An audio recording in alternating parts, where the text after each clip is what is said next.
नमस्कार मित्रों, मैं पूजा अपने यूट्यूब चैनल पर आप सबका हार्दिक स्वागत करती हूँ। आज मैं लेकर आई हूँ कार्तिक मास की कथा का 21वां अध्याय। लिखने लगा हूँ श्री हरि के चरणों में शीश नवाए, कार्तिक महात्म का बने यह 21वां अध्याय। अब ब्रह्मा जी आदि देवता नतमस्तक होकर भगवान शिव की स्तुति करने लगे। वे बोले, हे देवादिदेव, आप प्रकृति से परे परम ब्रह्मा और परमेश्वर हैं। आप निर्गुण निर्विकार व सबके ईश्वर होकर भी आप नित्य अनेक प्रकार के कर्मों को करते हैं। हे प्रभु, हम ब्रह्मा आदि समस्त देवता आपके दास हैं। हे शंकर जी, हे देवेश, आप प्रसन्न होकर हमारी रक्षा कीजिए। हे शिव जी, हम आपकी प्रजा हैं तथा हम सदैव ही आपकी शरण में रहते हैं। नारद जी राजा पृथ से बोले, जब इस प्रकार ब्रह्मा जी आदि समस्त देवताओं एवं मुनियों ने भगवान शंकर जी की अनेक प्रकार की स्तुति कर उनके चरण कमलों का ध्यान किया, तब भगवान शिव देवताओं को वरदान देकर वही अंत ध्यान हो गए। उसके बाद शिव जी का यशोगान करते हुए सभी देवता प्रसन्न होकर अपने अपने लोक को चले गए। भगवान शंकर के साथ सागर पुत्र जलंधर का युद्ध चरित्र पुण्य प्रदान करने वाला तथा समस्त पापों को नष्ट करने वाला है। यह सभी सुखदायक और शिव जी को भी आनंददायक है। इन दोनों आख्यानों को पढ़ने एवं सुनने वाला सुखों को भोग कर अंत में अमर पद को प्राप्त होता है। आइए अब जानते हैं 22वां अध्याय। 22वें अध्याय की जब लिखने लगा हूँ बात, श्री प्रभु प्रेरणा प्राप्त कर कलम आ गई हाथ।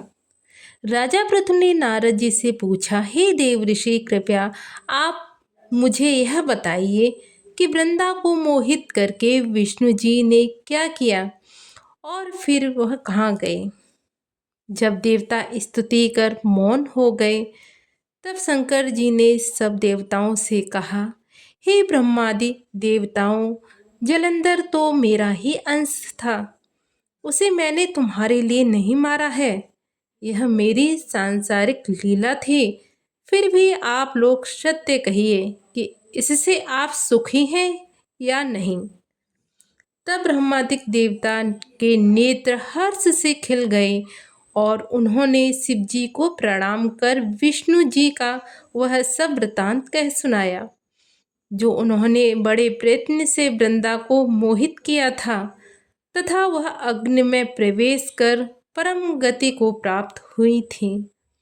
देवताओं ने यह भी कहा कि तभी से वृंदा की सुंदरता पर मोहित हुए।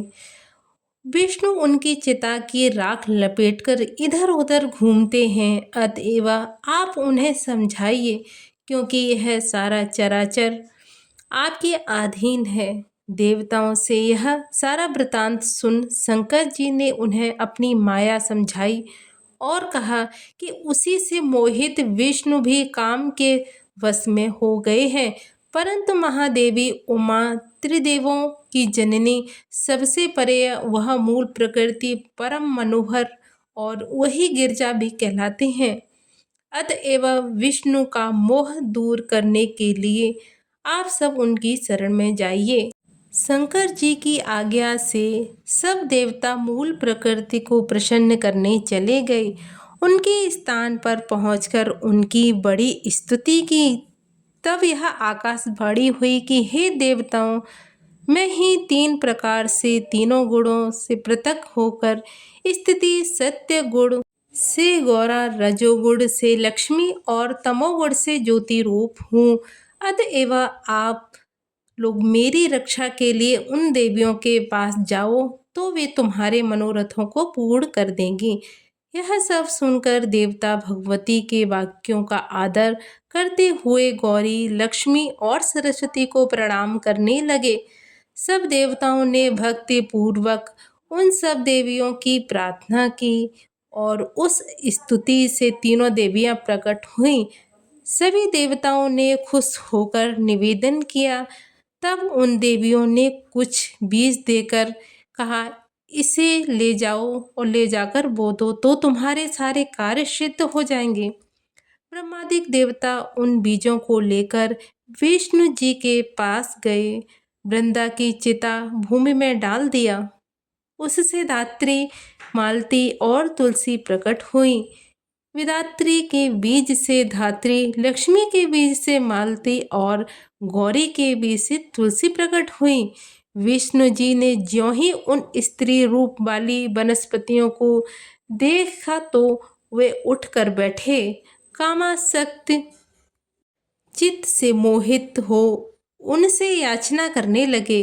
धात्री और तुलसी ने उनसे प्रीति की। विष्णु जी सारा दुख भूल देवताओं से नमस्कृत हो अपने लोक वैकुंठ में चले गए। वह पहले की तरह सुखी होकर शंकर जी का स्मरण करने लगे। यह आख्यान शिव जी की भक्ति देने वाला है। तो आपको कैसी लगी ये कथा? अगर आपको कथा अच्छी लगी हो तो प्लीज़ मेरी वीडियो को लाइक करें, चैनल को सब्सक्राइब करें।